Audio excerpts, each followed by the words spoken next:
5,000 करोड़ रुपए के international drugs syndicate मामले के तार अब कांग्रेस से जुड़ते हुए दिखाई दे रहे हैं। जी हां, भारतीय जनता पार्टी ने आज बाकायदा प्रेस कॉन्फ्रेंस कर देश की सबसे पुरानी पार्टी पर खूब हमला बोला है।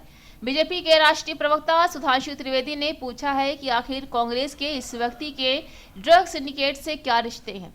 सुधांशु त्रिवेदी ने ये सारी बातें दिल्ली पुलिस की स्पेशल की ओर से किए गए खुलासे के आधार पर लगाए हैं। बीजेपी की प्रेस कॉन्फ्रेंस से पहले दिल्ली पुलिस ने बताया कि इंटरनेशनल ड्रग्स सिंडिकेट में मास्टरमाइंड तुषार गोयल का नाम सामने आया है, जो 2022 तक दिल्ली प्रदेश कांग्रेस के RTI सेल का चेयरमैन रह चुका है।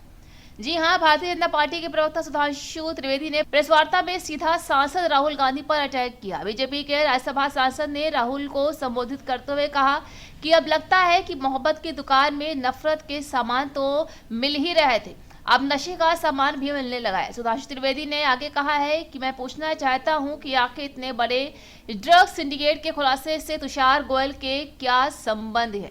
जैसा आप सभी ने अभी मीडिया में देखा होगा कि दिल्ली में 5,600 करोड़ रुपए की ड्रग्स बरामद हुई हैं। यह क्वांटिटी इसलिए महत्वपूर्ण है कि यूपीए के शासनकाल में 2006 से 13 के बीच में सिर्फ 768 करोड़ रुपए की ड्रग्स की बरामदी हुई थी पूरे भारत में। यह वो दौर था 768 करोड़।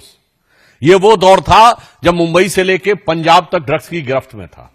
और अगर एक जगह पे 5,600 करोड़ रुपए की ड्रग्स पकड़ी गई है, और यह भी बता दूं 14 से 22 के बीच में हमारी सरकार ने 22,000 करोड़ रुपए की ड्रग्स पकड़ी, उससे अधिक चिंता की बात यह है कि इसका जो मुख्य आरोपी है, जो किंगपिन है, जिसका नाम तुषार गोयल है, जिसका डिक्की गोयल के नाम से सोशल मीडिया अकाउंट है, वो इंडियन यूथ कांग्रेस के RTI सेल का चीफ है। बहुत गंभीर बात है। यानी अब यह बात साफ हो रही है कि राहुल गांधी की मोहब्बत की दुकान में अभी तक नफरत के सामान तो दिख रहे थे, अब नशे का सामान भी मिलने लगा है। और यह बात हम आपके समक्ष केवल आरोप लगाने के लिए नहीं कह रहे हैं। हमारे पास वो इंडियन यूथ कांग्रेस के में मुख्य आरोपी तुषार गोयल का अपॉइंटमेंट लेटर है। यह 24 मार्च 2022, और महत्वपूर्ण बात यह है कि इस अपॉइंटमेंट लेटर में राहुल गांधी जी और सोनिया गांधी जी का भी जिक्र है। मैं आपके समक्ष पढ़े दे रहा हूं।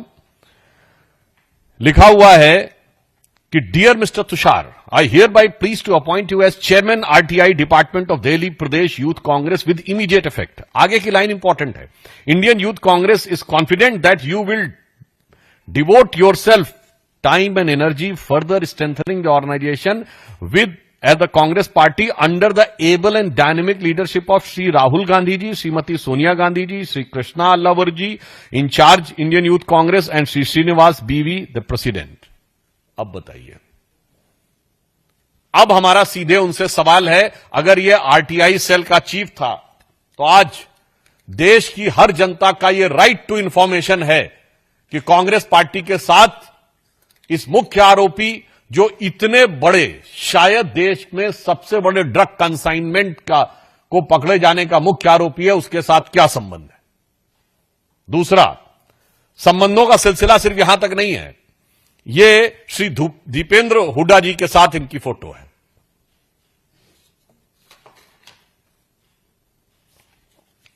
मामला इतना ही नहीं है, अन्य वरिष्ठ नेता, कांग्रेस के ऑर्गेनाइजेशन सेक्रेटरी केसी वेणुगोपाल जी के साथ इनकी फोटो है। फोटो तो कई बार पब्लिक डोमेन में कोई भी खिंचा लेता है, मगर एजेंसियों को उसके फोन से दीपेंद्र हुड्डा जी का नंबर भी बरामद हुआ है। अब इसके बाद बहुत साफ हमारा मानना है कि this is a right to information of every citizen of the country and Haryana, कि कांग्रेस का इससे क्या कनेक्शन है। यदि दीपेंद्र हुड्डा जी के साथ न सिर्फ फोटो है, बल्कि उसके मोबाइल में उनका नंबर है, यूथ कांग्रेस का अपॉइंटमेंट लेटर है, जिसमें dynamic leadership and blessings of Rahul ji और सोनिया जी का भी जिक्र है, तो अब ये सवाल बहुत गहरे होते हैं, जिसमें हमारे 2-3 प्रमुख सवाल हैं। नंबर 1, ये जो पैसा बरामद हुआ है, ये पैसा कांग्रेस पार्टी के एक पदाधिकारी के ड्रग तस्करी में इन्वॉल्व होने का है। तो क्या इससे पहले अन्य पैसे भी आ चुके हैं? कांग्रेस पार्टी इसका जवाब दे।